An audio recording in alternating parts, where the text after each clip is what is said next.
I'm glad to see people shuffled, and you felt freedom to do that. And as the service goes on, if you find the conversation just really dull around your table, no offense, just feel free to stand up and go some. I'm kidding, teasing. I was sitting in my office this week, and I was thinking about the service, and I was wondering what we as a church need to be hearing today. I was wondering what do I need to be hearing today? Even as I'm standing up here, delivering the message, giving the message, this is for me too. As I get to go through the week 2 studying and researching, this is part of me getting built up and encouraged my faith too. So as we go through, I was just wondering, what is it that we need to be hearing? And I've said throughout this series, as we've been walking through the Sermon on the Mount, that it's been tough at times. I feel like we've really been wrestling through what it is that Jesus has been saying to us and what he wants us to do in response with this life that we've been given. And if you're joining us today for the first time in this series, we've really been slugging it out for the last 9 weeks as we've been walking through this first section of this message. As we've been going through Matthew chapter 5 and the first 13 verses. The section that we've been walking through is known as the Beatitudes, and that word beatitude means blessed or happy. And Jesus is going to be talking about this is what the blessed life, this is what the happy life looks like. And this morning, what we're going to be doing is we're going to be spending some time talking with each other about how God has been working in our midst as we've been going through the series and learning about what this Christian life is supposed to look like, and how he's been calling us to live differently, which is the theme of our series going through the whole year. Jesus isn't going to allow us to remain the same if we want to belong to him. He's going to call us to a higher standard of living, and it's going to be one of sacrifice and one of service. And he's going to model for us what this blessed life looks like, and he's going to challenge us to follow him and to do the same. It's going to be tough, but it's also going to be good. Last week I shared that this life that we live, it's meant to be lived with others. Throughout the Bible, the church, or the followers of Jesus, the people who believe in God, are referred to as a family. I think that one of the things that families do together is talk. Maybe sometimes not enough. Maybe we should be spending more time talking with our family members. But I think that's one of the things that we do is we talk. I think that so often at church we spend 90% of our time in this type of a situation, where we're listening to one person talking. I remember reading once that we tend to only retain 5 to 10% of things that are taught to us. And we can't even control what that 5 to 10% is. And so most of us have probably already retained that 5%, and the rest is just out the door. When we teach something, or when we talk about something, on the other hand, we tend to retain up to 80 to 90% of it, as we're the ones who are actually formulating our thoughts and communicating what it is that's going on and stuff. And so that's why this morning we want to pause and we want to share and we want to actually discuss so that we can all benefit. I want us to be able to share we've had some hang-ups. We've been going through these first few verses and we've been stopping each verse. What has been difficult? What's been a real challenge for us to read through? What's been an exciting part, an encouraging part?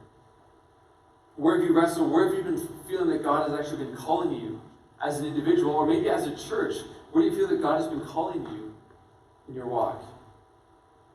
Before we dive into this conversation, I do want us to have a quick recap, especially for those of us who this is our first time here this Sunday. Like, what? A weird Sunday to show up to. Hopefully it'll be okay. Since September 15th, we've been looking at Matthew chapter 5, verses 1 to 12. And if you have a Bible with you, whether it's a book or digital, I encourage you to turn there. It's printed on the handout too, so if you don't have one, there's a few empty tables, so you can grab one of these too, and it is printed front and back there. But we've been walking through these verses since September 15th, when we kicked off our year. Each week we've gone one verse at a time. We've tried to uncover what it is that Jesus is calling us to. We've been going along, and as we've gone, we've seen that this section, this passage known as the Beatitudes, is broken up into 3 parts. The first part, verses 1 and 2, introduces the scene. We learned that Jesus has been going throughout the countryside. The people are becoming increasingly more interested in who he is, about what it is that he's calling people to. He's been teaching people about the kingdom of heaven, He's been healing people as he's been going from place to place. And he's been calling certain people to become his dedicated followers. His impact has been rapidly growing. And by the time we reach chapter 5, we see that there's crowds of people surrounding him. The narrative has been building up to this point. And right here in this story, everything just slows right down. We get to see the greater purpose of the plot of this whole Gospel of Matthew in this moment.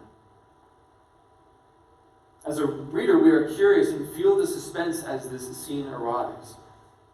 We're asking questions like, who is this guy? What is the kingdom of heaven? What does it mean to be one of his followers?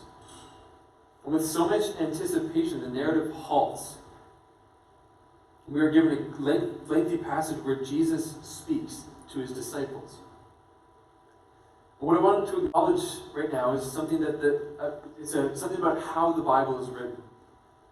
I want us to notice that the first 4 chapters of Matthew follow the span of decades, probably 30 years go by. And first we have the origin story of John the Baptist and Jesus. And then we see how John's ministry grows. Jesus is then baptized, and we see his ministry take off as well. Now I'm assuming that there's a lot that took place from their birth, that origin story, into the present time, when Jesus is baptized. But Matthew doesn't share any of it with us. Over the course of the 4 chapters, the narrative, it rushes and it jumps and it goes from scene to scene to scene really, really quickly. It's fast, and we read it fast too.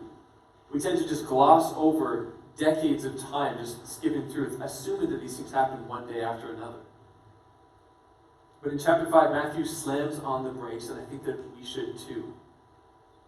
From chapter 5 to 7, we have Jesus sitting down on a hillside talking. Chapters 1 to 4 is comprised of 90 verses. Now, the verses were added centuries after the Bible was written. They weren't like writing verse 1 and write a sentence in verse 2. They were added after the fact to make it easier to read and to memorize parts of the Bible. But I think it's still an interesting figure. There's 90 verses in chapters 1 through 4. In this sermon, in chapters 5 through 7, there's 111 verses. 21 bonus verses. There's one chapter that's just over 20. It's 23 verses. So what? I see lots of people, yeah, big deal. Well, I think that this matters because I think that when the Bible slows down and when the Bible gives more space for a certain section, we should give more space to that section too. If Matthew gives so much space to this section of Jesus' ministry, then we should give it this much space too. If Matthew makes a decision to not rush through this portion of Jesus' ministry, he probably could have just quickly recapped. Jesus said a bunch of good stuff. But he spends time and he goes verse by verse, and he really wants us to lay out what's happening here. He wants us to have an experience of actually being able to sit at the feet of Jesus. And so I think that we should have that posture, just sitting and waiting, being patient and listening.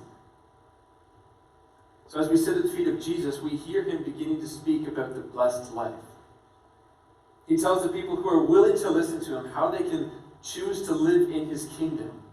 And it's going to sound quite different than what they anticipate and what we anticipate. The Beatitudes, the section on the blessed life, can be broken up into 2 different halves.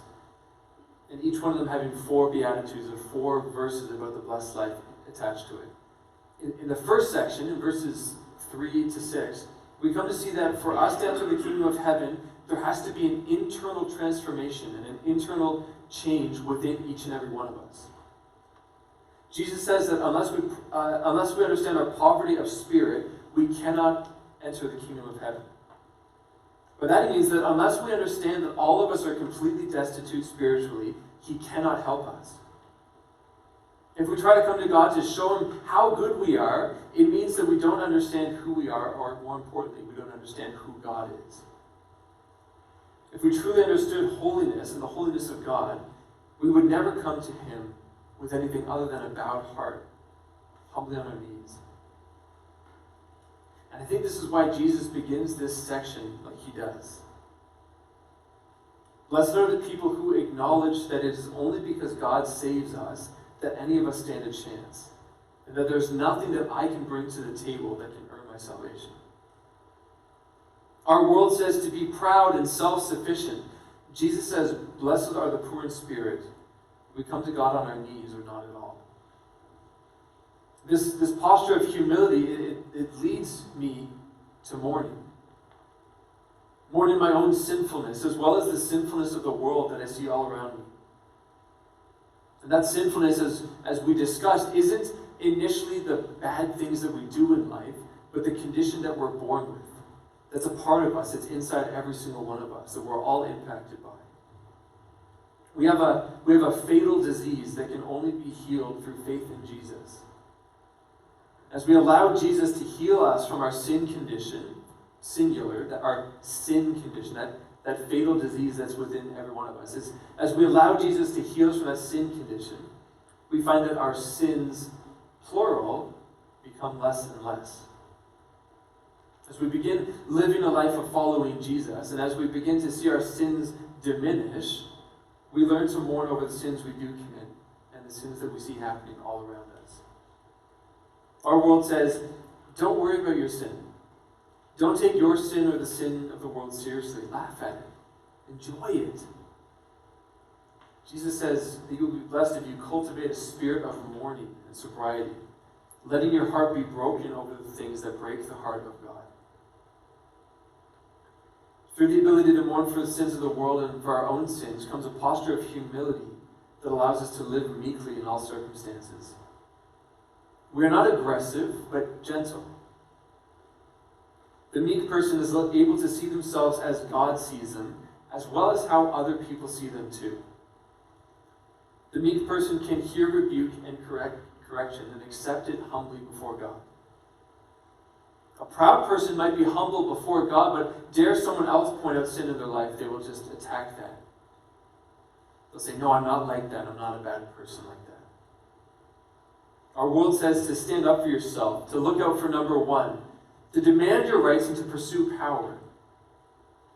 Jesus says, be meek. Keep your power under his control. Surrender your strength. Meekness does not mean weakness. Meekness means having a controlled response under God's sovereignty and authority. These three things, poverty of spirit, the ability to mourn, and the desire to pursue a meek life, these all produce in Jesus' followers a hunger and a thirst for righteousness. These three inward works create in us a hunger for the right things in life, the things that Jesus would want. Our world says if it feels good, do it. Satisfy all your primal needs. Jesus says hunger and thirst for the right things. Receive God's righteousness and live daily in a righteous way. And this is one of the great mysteries of the kingdom of heaven. We don't enter the kingdom and become transformed by changing our behavior first, which I think maybe a lot of us were probably raised in. Where you got to be a good kid, you got to do all the right things so that you might eventually one day believe in the right things. The kingdom of heaven, it's an inside-out transformation. Our character is first submitted to God, and our actions follow. And this is where I want us to pause to have our first discussion time. There's, as I said before, there's handouts on the table with a few questions. There's also going to be some questions that are going to go up on the screen behind me too. And I think there's some on the screen that aren't necessarily on the handout, so feel free to look back and forth between the two of them. But I want us to discuss this first section of the Sermon on the Mount, this first section of the Beatitudes. What is the most difficult part of this inward transformation that Jesus calls us to? Where do we struggle the most in this? What parts tend to be easier than others for you? We're just going to chat for a few minutes, and then I'm going to walk around with the mic. And if you'd like to share, like maybe your table had a really good discussion about a certain point, or maybe you have something you want to share, no one's obligated to, but I'll walk around and you're welcome to share. But I'm going to put 5 minutes on my phone here to give us an opportunity to chat, and then we'll come back. And I do want us to be able to share, to hear what's God doing in our midst. So, with 5 minutes on the clock, go.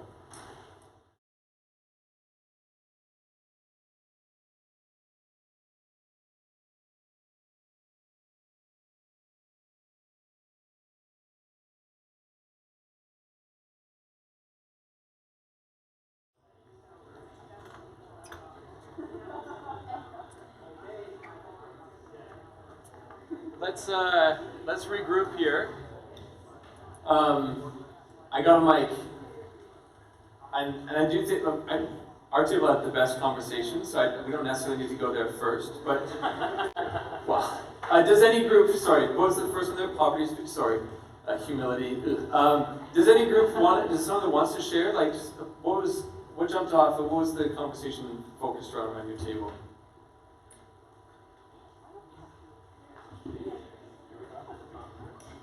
Wow. Go down? I'm going to go to the mega group. And then I'll go to Adam because he was volunteering his wife. Someone want to share from the mega group? I know.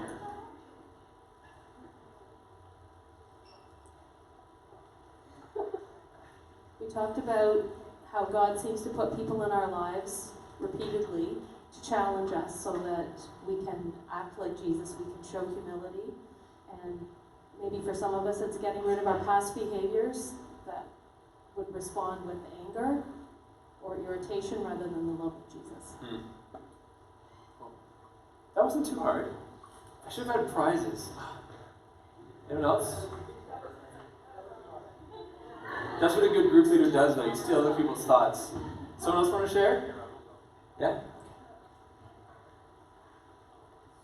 We talked about how everything seen in verses 3 through 6 is the opposite of how the world sees you should live your life. So we talked about how going out into the world and living as these values, you're kind of pushed aside and seen as doing wrong in the eyes of the world now today.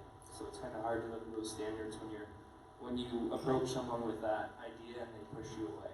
Yeah, for sure. I'm sure that many of us have experienced that in different capacities, that to actually live this out, you are going to be pushed aside and overlooked in society, in the workplace, or even in friend circles and stuff. It's bound to happen. One word that our group says, like, it's a lot of sacrifice. Like, yeah, it is. Anyone else want to share? From this side, we've been kind of south side heavy. On the north end of the gym one end. We got one. I think we live in a world that's completely narcissistic. Really close. Really close.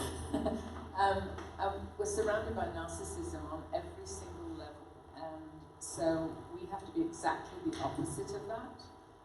Everyone is taught that there are books, and you're taught in school, that university and your business life, that we need to be really concentrating on what's in it for us.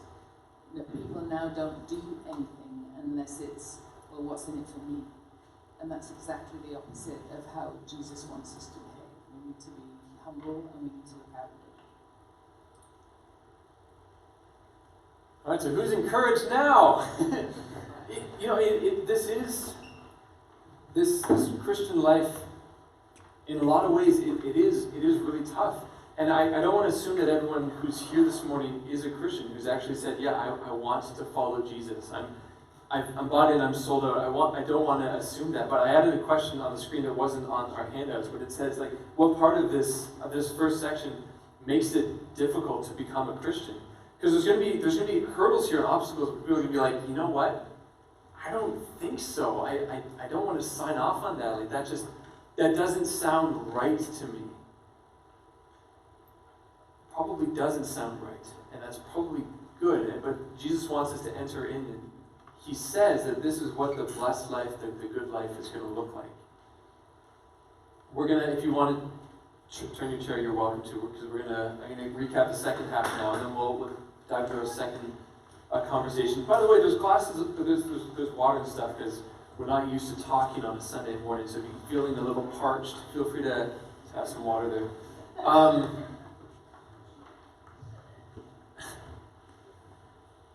For me, I've been wrestling through the fact that all of this is ongoing. It's not like you figure it out and then it's, okay, good. Number one, poverty of spirit, done.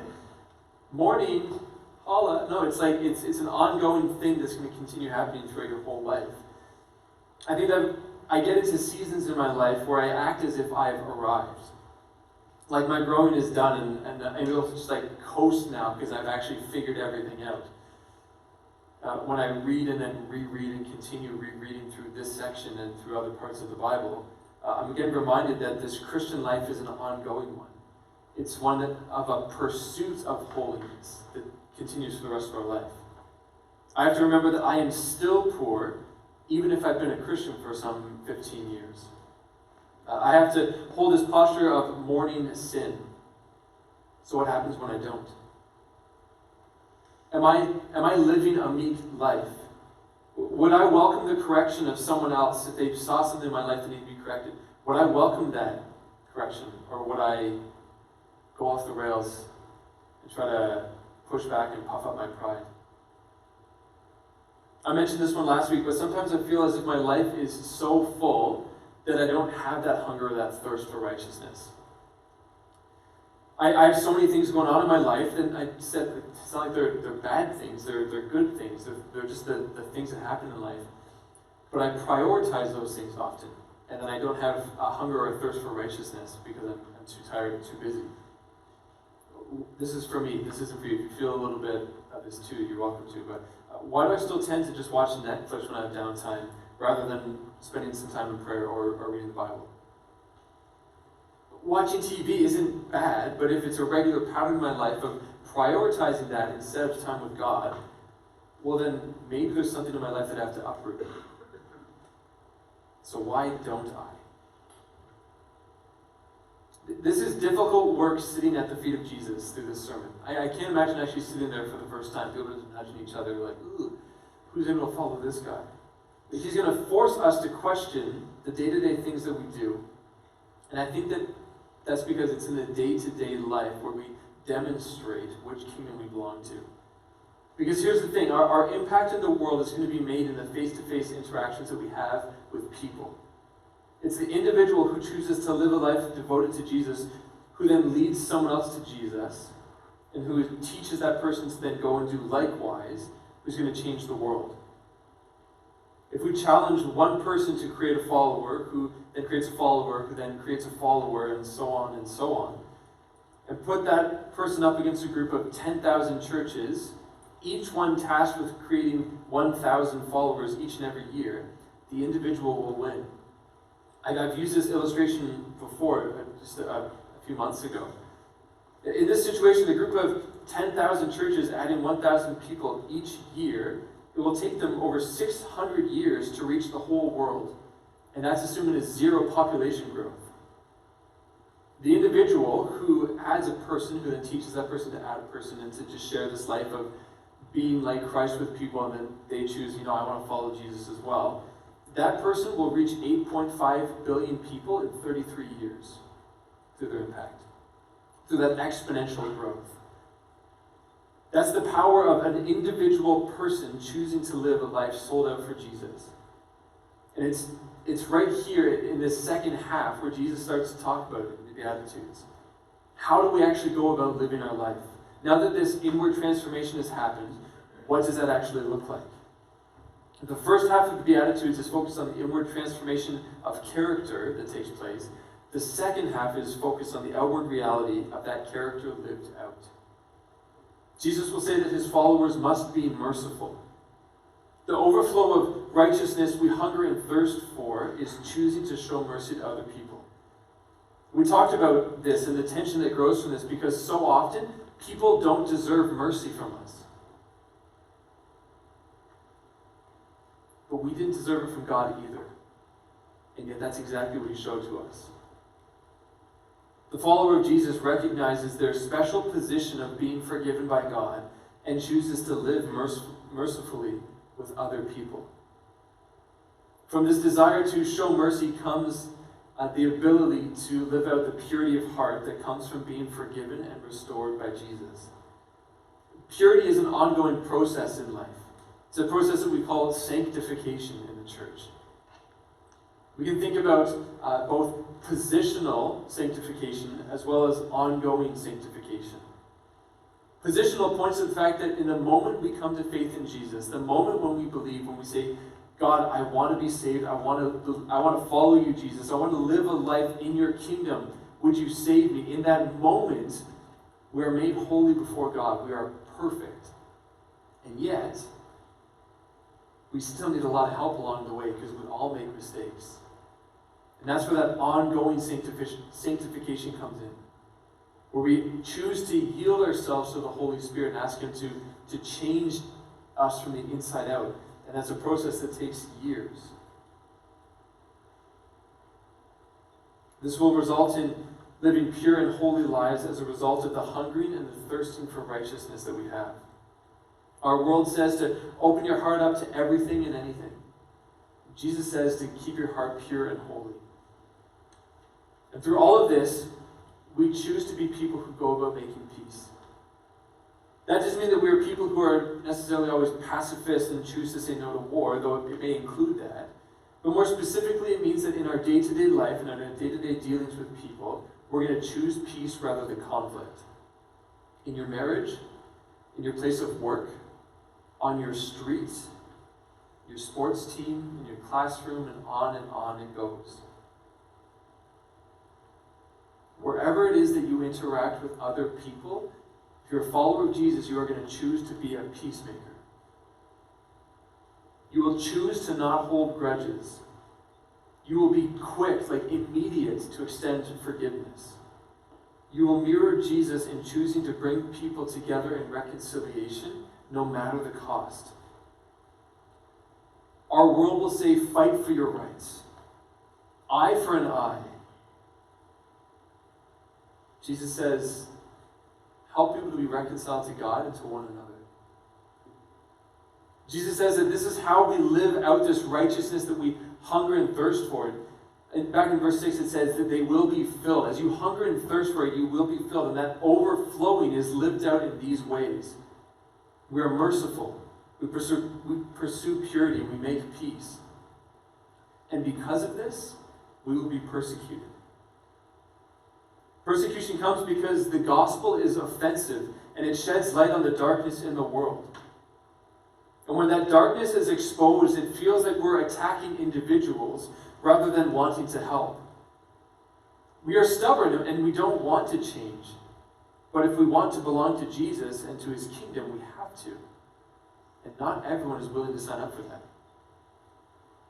When we call people to this higher standard, we will receive the same persecution that Jesus and the prophets before us, before Him, God.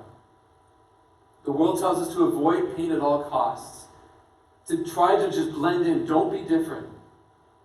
Jesus says, if people persecute you for being like me, then you are in good company. And this brings us to our second discussion time. I want us to share for just a few minutes again about the second chunk of the Beatitudes. What is so hard about living out this righteousness? Which one comes more naturally to you? Do you maybe have a story of persecution because of your faithfulness to Jesus? I'll clarify that you want to share. And up on the screen again, what part of this section makes it most difficult to come to faith in Jesus? I'm going to put 5 more minutes on the clock, and then we'll come back.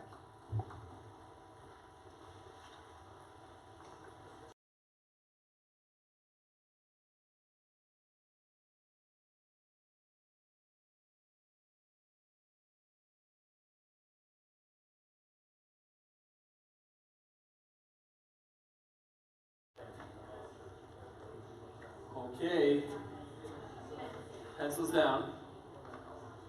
I told my table that we go to my table first, so I don't know who wants to hold it.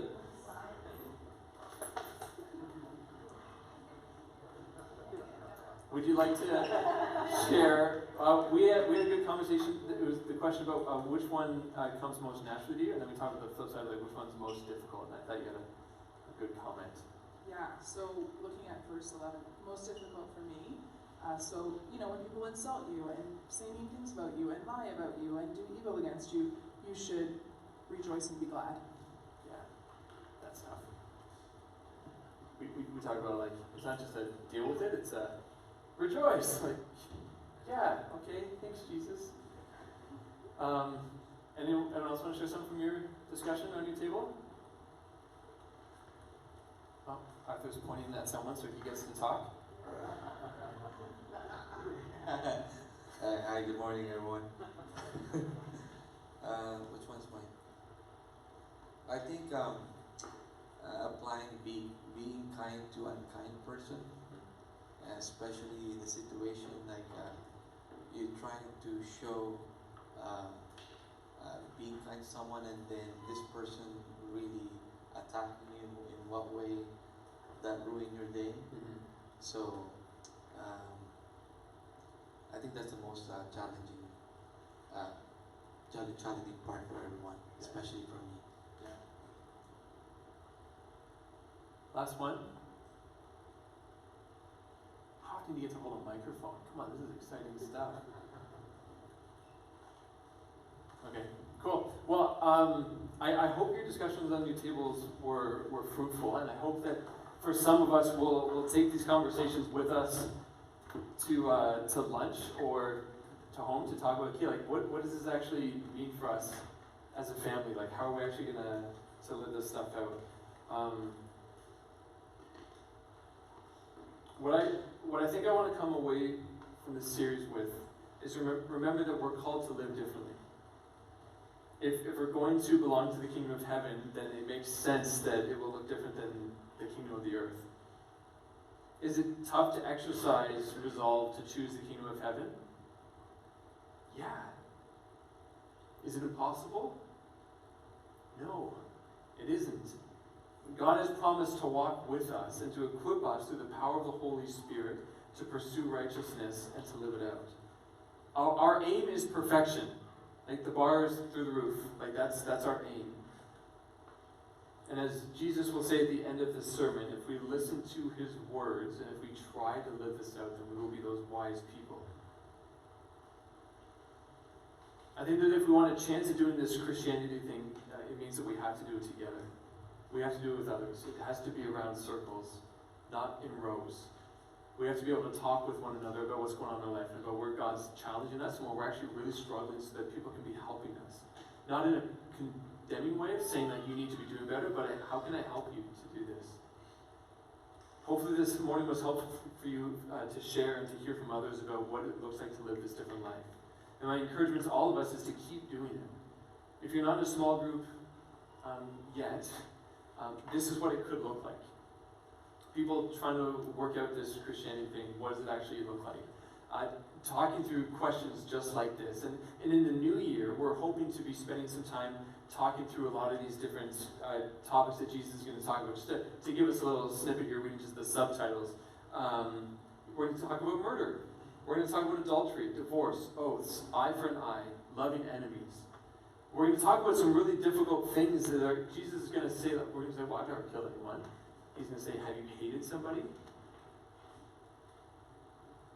He's going to call us to a higher standard. We're going to talk in groups around tables like this, or probably in living rooms, and probably with better snacks than just glasses of water. So if you're not in a small group yet, I want to encourage you in the new year to think about it. If maybe you have a phenomenal living room that needs to host a small group, I want you to come talk to me. And then even if you don't want to lead, we can find people who maybe want to lead a small group but don't necessarily have a space to do it. So in the campus church, we're people who really value being able to talk and to ask questions and to hear one another. And so going into this next year, I want to make sure that all of us have an opportunity to do that.